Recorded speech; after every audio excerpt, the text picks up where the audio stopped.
بسم اللہ الرحمن الرحیم۔ آپ پر سلامتی اور اللہ کی رحمت ہو۔ ٹی وی 87 دیکھنے کا شکریہ۔ ساتھیو، اسلامی قانون جو کہ شریعت کے نام سے بھی جانا جاتا ہے کی بنیاد قرآن مجید اور نبی صلی اللہ علیہ وسلم کی سنت پر مبنی ہے۔ جب رب کائنات کی طرف سے حضرت محمد صلی اللہ علیہ وسلم کو آخری نبی منتخب کر کے دنیا میں مبعوث فرمایا گیا تو اللہ نے قرآن مجید کے ذریعے انسانی زندگی کے مختلف پہلوؤں کے بارے میں ہدایات فراہم کیں۔ قرآن مجید میں عبادات، معیشت اور معاشرتی امور کے حوالے سے ہدایات موجود ہیں جو اسلامی قانون کی بنیاد بنی۔ قرآن مجید کے علاوہ نبی علیہ السلام کی سنت بھی اسلامی قوانین کی اہم بنیاد ہے۔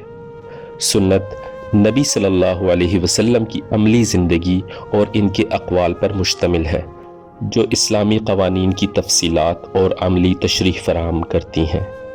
نبی علیہ السلام کی زندگی کے مختلف پہلوؤں کا مطالعہ کر کے ہم اسلامی قوانین کو عملی طور پر سمجھ سکتے ہیں۔ ابتدائی اسلامی دور میں صحابہ کرام رضی اللہ تعالی عنہم اجمعین نے قرآن و سنت کی روشنی میں مختلف مسائل کا حل نکالنے کی کوشش کی۔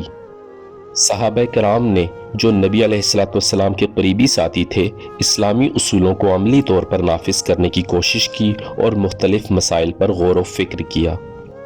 پھر اسلامی فقہا نے ان مسائل پر تفصیل سے غور کیا اور مختلف مکاتب فکر کی بنیاد رکھی۔ امام ابو حنیفہ، امام مالک، امام شافعی اور امام احمد بن حنبل رحمۃ اللہ علیہم اجمعین نے اپنے اپنے مکاتب فکر کی بنیاد پر اسلامی قوانین کو ترتیب دیا۔ سب سے پہلے ہم حنفی مکتب فکر کی بات کرتے ہیں۔ امام ابو حنیفہ رحمۃ اللہ علیہ نے اس مکتب فکر کی بنیاد رکھی۔ امام ابو حنیفہ رحمۃ اللہ علیہ کی فقہ میں عقل اور قیاس کو اہمیت دی گئی ہے۔ ان کا ماننا تھا کہ قرآن و سنت کی واضح ہدایات کے ساتھ ساتھ اگر کسی مسئلے پر ضرورت پڑے تو عقل اور قیاس کی مدد سے حل نکالا جا سکتا ہے۔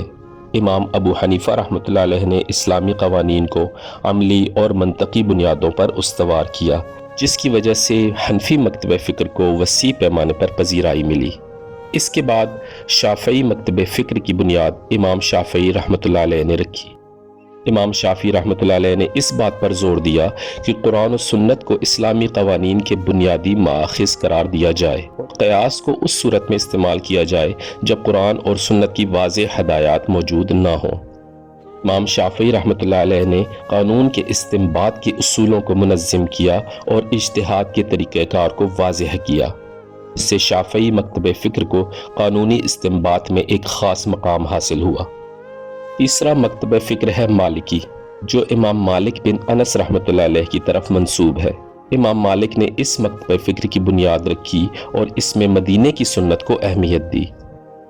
انہوں نے کہا کہ مدینہ میں موجود صحابہ کرام کی عملی روشنی میں اسلامی قوانین کو سمجھنا ضروری ہے، کیونکہ مدینہ کے لوگوں کی عادات و رسومات نبی علیہ السلام کے دور سے قریب ترین تھیں۔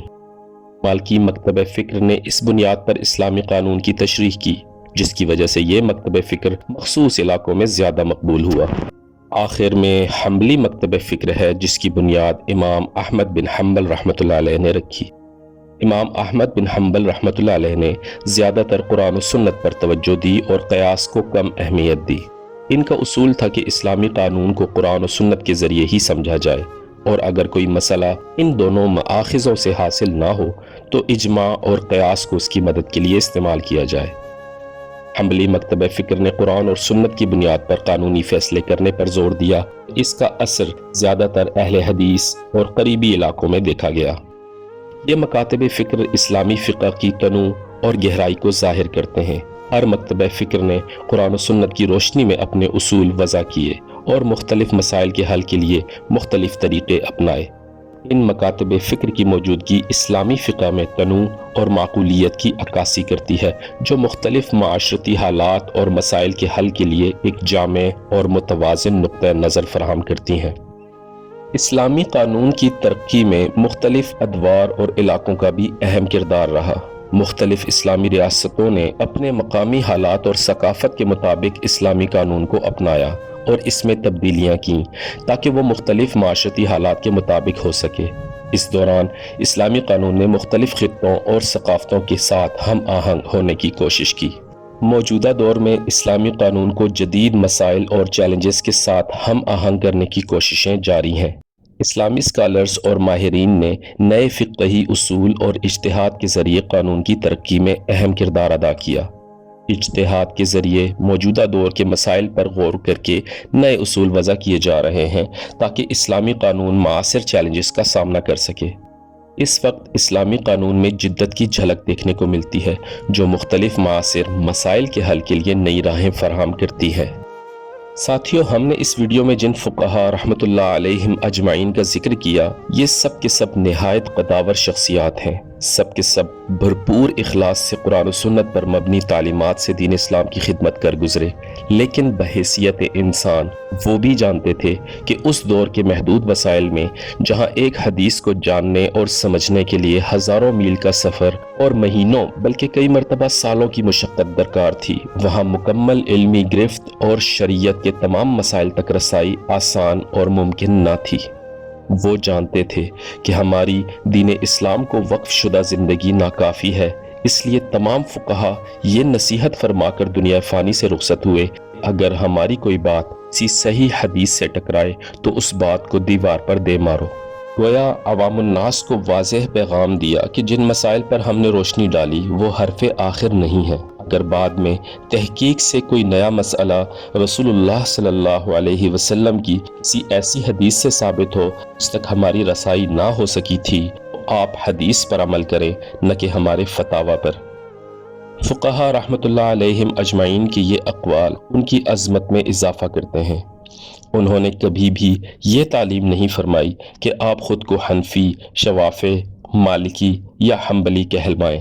ہمیں ان فقہا کی دینی خدمات سے مستفید ہوتے ہوئے قرآن و سنت کی روشنی میں اسلام کو اخذ کرنا ہے اور خود کو مسلمان کہلوانا ہے۔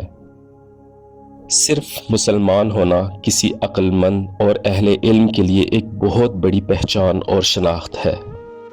اللہ رب العزت حضرت امام ابو حنیفہ، حضرت امام شافعی، حضرت امام مالک، حضرت امام احمد بن حنبل اور باقی بھی تمام فقہا رحمت اللہ علیہم اجمعین اور ہمارے اسلاف کو کروٹ کروٹ جنت نصیب فرمائے اور ان کی قبروں کو اپنے نور سے منور فرمائے، آمین۔